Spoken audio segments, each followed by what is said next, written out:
ఈ ఆవిడ బాబు సినిమాటోగ్రఫీ మంత్రి అంట, పిచ్ సినిమాటోగ్రఫీ మంత్రి అంటాడా. చూసా ఇందాక స్టేట్మెంట్.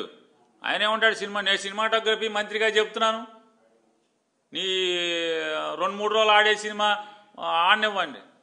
అసలు ఇతను ఎందుకే బాబు, అసలు మామూలుగా మ్యాట్నీకి ఎత్తేస్తారా సినిమాని, ఇతను చేయిపోతుంది. అతని సినిమా మ్యాట్నీ మార్నింగ్ షో పడితే మ్యాట్నీకి ఆడటమే కష్టం, ఇతను ఎందుకు ఆపటం. సినిమాటోగ్రఫీ మంత్రి వచ్చి ఆపాలండి సినిమాలు. జనమే చూడట్లేదయ్యా బాబు అని చెప్తుంటే, ఇప్పుడు దాకా కొనుక్కున్న వాళ్ళు బికార్లు అయిపోయారు, సినిమాలు కొనుక్కున్న వాళ్ళు బికార్లు అయిపోయారు.